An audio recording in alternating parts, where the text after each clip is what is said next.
জানাচ্ছি আপনাদের আজকে জরুরি তলবে আপনারা এসে উপস্থিত হয়েছেন। আমি প্রথম পরিচয় দিনে আমি লিটন ইসলাম, ঢাকা বিশ্ববিদ্যালয় সাংবাদিক সমিতির নবনির্বাচিত সাধারণ সম্পাদক। তো আজকে আমরা মূলত যে বিষয়ে এখানে আপনাদের সামনে বসেছি সেটা হলো পরপর একদিনেই মূলত বলা যায় যে 24 ঘন্টার মধ্যেই তিনটি ঘটনা ছাত্রদলের কাছে আমাদের হেনস্থার শিকার, পরবর্তীতে মারধরের শিকার পর্যন্ত তিনটে বিষয়ে বিস্তারিত বলার জন্য। তো 24-এর গণ অভ্যুত্থানের পরে আমরা যে ছাত্র রাজনীতি চেয়েছিলাম, আজকে আমরা এই ধরনের সংবাদ সম্মেলনে বসবো, এটা আমাদের জন্য আসলে বিব্রতকর। এই ধরনের আমরা 24-এর যে গণ অভ্যুত্থানের যে আকাঙ্ক্ষা সেটার সাথে আসলে যায় না। তো আমাদের মূলত এখানে আশেপাশে যারা দেখতেছেন তারা কিন্তু আজকে শাহবাগ থানায় ছাত্রদলের হামলায় আহত, আশেপাশে আছেন আমাদের প্রায় 10 জন আজকে আহত হয়েছেন। তো সব বিষয়ে সার্বিকভাবে আপনাদের সামনে কথা বলবেন আমাদের সমিতির নবনির্বাচিত সভাপতি মানজুর হোসেন মাহিন। সম্মানিত সাংবাদিকবৃন্দ, আমাদের অল্প কিছু সময় নোটিশে আপনারা আমাদের সংবাদ সম্মেলন কভার করতে এসেছেন, এই জন্য আপনাদেরকে ধন্যবাদ। আমি সরাসরি শুরু করার আগে জানিয়ে রাখা ভালো,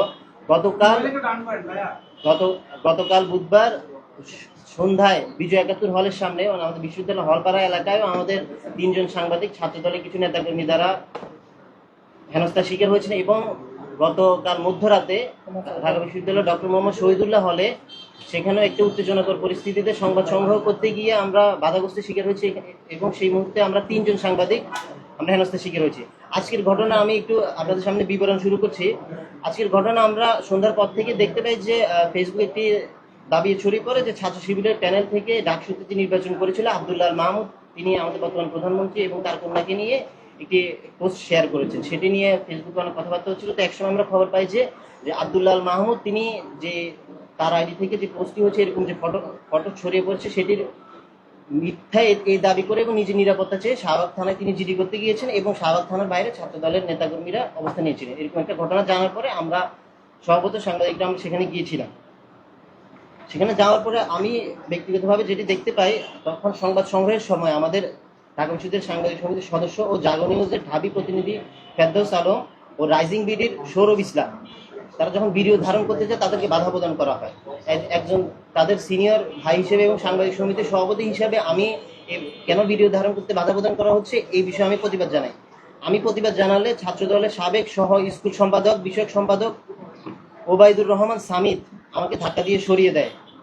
তখন আমি নিজেকে সাংবাদিক সমিতির সভাপতি বলে সাংবাদিক সমিতির সভাপতি বলে পরিচয় প্রদান করলে তিনি আমাকে অসভ্য ভাষায় একটি গালি প্রদান করে এবং তিনি সহ তার পিছনে থাকা ছাত্রদলের নেতাকর্মীরা, শুধু ঢাকা বিশ্ববিদ্যালয়ের ছাত্রদল ছিল এমন না, ঢাকা বিশ্ববিদ্যালয়ের বাইরেও অন্যান্য ইউনিটেরও ছাত্রদলের নেতাকর্মীরা ছিল, তারা আমাকে থানা ওই সামনে থেকে থানা এলাকার যে মাঝখানে রেখে এদিকে ধাক্কাতে নিয়ে আসে।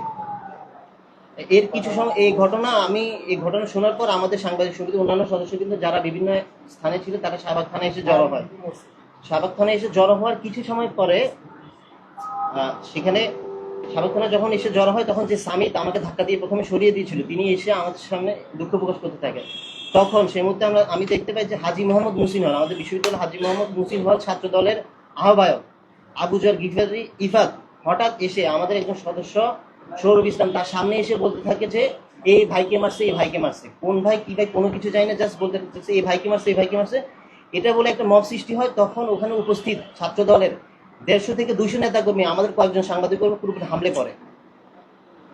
আবুজর গিফারি নেতৃত্বের হামলায় সেখানে আমরা কয়েকজনকে ভিডিও ফুটেজ দেখে এবং আমাদের সচককে দেখে যাদেরকে আইডেন্টিফাই করতেছি তারা হলেন ঢাবি ছাত্র দলের যুগ্ম সাধারণ সম্পাদক ইমাম আল নাসির মিশুক, হাজী মোহাম্মদ মুসিন হল ছাত্র দলের সদস্য সচিব মনসুর রাফি, শহীদুল্লাহ হলের সদস্য সচিব জুনায়েদ আবরার, বিজয় 71 হল ছাত্র দলের নেতা সুলাইমান হোসেন রবি, সাকিব বিশ্বাস ও সাজ্জাদ খান, সূর্য সেন হল ছাত্র দলের আহ্বায়ক মনোয়ার হোসেন প্রান্ত, মুক্তিযোদ্ধা জিয়র রহমান হলের সদস্য সচিব কাবির চৌধুরী ও জাহিন ফেরদৌস জামি, কবি জসিমউদ্দিন হল ছাত্র দলের নেতা মোতাসিম বিল্লাহ হিমেল, শেখ মুজিবুর রহমান হলের যুগ্ম আহ্বায়ক মমিতুর রহমান পিয়াল ও ওই হলের ছাত্রদল নেতা হাসান সহ অর্ধশতাধিক নেতাকর্মী। এই ঘটনার পরে আমরা সেখানে ছাত্রদলের সিনিয়র কিছু নেতৃবৃন্দ উপস্থিত ছিল, কিন্তু ঘটনা যেদিকে নিচ্ছিল আমরা যদি সেখানে উপস্থিত করতাম আরো বেশি আমার মনে হতো যে আমরা আরো হামলা শিকার হতাম। তখন আমরা সকলে শাহবাগ থানাতে ত্যাগ করি তখন এরপরে আমাদের যারা গুরুতর আহত হয়েছেন এখানে ছিল একজন ঢাকা ট্রিবিউনের রিপোর্টার শামসুদ্দৌজা নবাব, আমার সাধারণ সম্পাদক লিটন ইসলাম, আমার পাশে থাকা ছোট ভাই ঢাকা মেলে সিফাত, এর পাশে থাকা ডেইলি অবজারভারের নাইমুর রহমান ইমন, তারা গুরুতর আহত হয়। এর মধ্যে সিফাত ও লিটন হাসপাতালে গিয়ে প্রাথমিক চিকিৎসা শেষে এই আপনাদের সামনে এই সংগঠনে এসে যোগ দিয়েছেন। এই ছিল আমার বক্তব্য। আমি সর্বশেষ একটি কথা বলতে চাই, 24-এর গণঅভ্যুত্থানের পরে আমরা সবাই আশা করেছিলাম যে স্বাধীন সাংবাদিকতা বাংলাদেশে চলবে এবং ক্যাম্পাসগুলোতে বিশেষ করে স্বাধীন সাংবাদিকতা চর্চা হবে, কিন্তু গতকালের দুটি ঘটনা এবং আজকে সরাসরি আমাদের গায়ে হাত তোলার ঘটনা থেকে আমরা আশঙ্কা করছি যে এই স্বাধীন সাংবাদিকতার পথ যদি এভাবে চলতে থাকে তাহলে ভবিষ্যতে আরো বাধাগ্রস্ত হবে।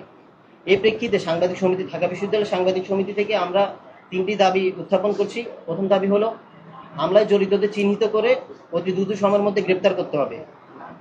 হামলায় জড়িতদের মধ্যে যারা ঢাকা বিশ্ববিদ্যালয়ের শিক্ষার্থী ছিল এবং আছে তাদেরকে ঢাকা বিশ্ববিদ্যালয় থেকে অবিলম্বে বহিষ্কার করতে হবে। 3 নম্বর দাবি হলো সারা দেশে স্বাধীন সাংবাদিকতার পরিবেশ নিশ্চিত করতে হবে। আমরা সংশ্লিষ্ট মহল এবং সরকারকে আমাদের দাবিগুলো বিষয়ে জানিয়ে বলতে চাই যে আগামী 24 ঘন্টার মধ্যে যদি আমাদের দাবিগুলো বিষয়ে কোনো কার্যকর পদক্ষেপ আমরা দেখতে না পারি তাহলে দেশের সকল বিশ্ববিদ্যালয়ের সাংবাদিক সংগঠন এবং বাংলাদেশের সকল সাংবাদিক সংগঠনকে নিয়ে আমরা আরো কঠোর কর্মসূচিতে যাব। ধন্যবাদ সবাইকে। আপনারা আজকে কয়জন আউট করছেন? 10 জন। আমাদের আজকে 10 থেকে 12 জন আহত হয়েছে। পুলিশের আপনারা যেহেতু ঘটনাস্থলে ছিলেন, সেখানে মূল ঘটনাটা কি হয়েছে, পুলিশের ভূমিকা কি ছিল, এবং হচ্ছে যেটা আপনারা সাংবাদিক হিসেবে জানতে চাওয়া, যেহেতু শুরু থেকে আপনারা ছিলেন, আমরা শুনলাম যে ডাকসু কয়েকজন আসছে, তারা কয়েকজন মারা গিয়েছে, আসলে সেখানে কি ঘটেছিল, আপনারা যতক্ষণ ছিলেন ততক্ষণ কি দেখেছিলেন? আমরা যতক্ষণ ছিলাম ডাকসু নেতৃবৃন্দের উপর হামলার ঘটনার আগে আমাদের উপর হামলার ঘটনাটি ঘটেছে। আমরা যখন ছিলাম তখন পুলিশ নীরব ভূমিকায় ছিল। আমরা শাহবাগ থানা ত্যাগ করার পরে আমরা শুনতে পাই যে ডাকসু নেতৃবৃন্দের উপর হামলা হচ্ছে। আচ্ছা, এখানে আমি একটু বলি, এটা মূলত ওই যে মবের যে সৃষ্টিটা হয়েছে এটা মূলত আমি ওই সময় ছিলাম। আমি কথা বলতেছিলাম আমাদের বিশ্ববিদ্যালয়ের যে প্রতিনিধি সৌরভ ইসলাম, ও রাইজিং বিলিতে কাজ করে, ওর সাথে কথা বলতেছিলাম। এমন সময় ওই মহসিন হলের আহ্বায়ক, ছাত্রদল আহ্বায়ক আবুজার গিফার ইফাত, সে এসে বলতেছে বাইরে মারছে ধর, মানে পিছনে প্রায় আপনার অনেকজন ছিল ছাত্রদলের, ওরা ওইদিকে গল্পের মধ্যে ছিল, কিন্তু চিল্লা বলতেছে বাইরে মারছে, মানে আমাদের যে প্রতিনিধি সদস্য সে নাকি কাকে মারছে এটাও সে নির্দিষ্ট করে বলে না, বাইরে মারছে, এভাবে উস্কাই দিল। পরে দেখা গেল যে একটা পুরাই মব সৃষ্টি করলো আমাদের উপরে। আমি আহত হয়েছি, আমি মেডিকেলে ট্রিটমেন্ট নিলাম, পুরাই হাতে ইঞ্জেকশন দিছে 2টা, হাত মানে পুরো ব্যথার মধ্যে আছি, পায়ে আমাকে লাথি দিছে। শুধু এই যে আমার পাশে ছোট ভাই আছে, ওরে একদম মানে এই যে এখানে আপনাদের যদি দেখাই, ওরা হচ্ছে যে এটা করছে, ওদের মেডিকেলে ভিডিওতে আমরা মেডিকেল ট্রিটমেন্ট নিচ্ছি, যেটা আপনার ভিডিওতে আছে স্পষ্টভাবে। তাকে পুরো ওখানে বাইক ছিল, আমি বাইকের উপরে পড়ে যাই, সেখানেও মারধর করে। এখানে আমাদের যারা ছিল ওরা যাকেই সামনে পাইছে এই সাংবাদিক ধর এই টাইপের একটা ছিল ওদের মধ্যে। এবং সেখানে একটা স্লোগান তারা ধরলো, শিবির ও জার্নালিজম একসাথে চলে না, এরকম একটা স্লোগান। মূলত এই পরে আমরা ওই জায়গা থেকে যাতে এটা মানে বেশির দিকে না যায়, পরে আমরা ওই স্থান ত্যাগ করে সমিতির দিকে চলে আসি। এই অবস্থা।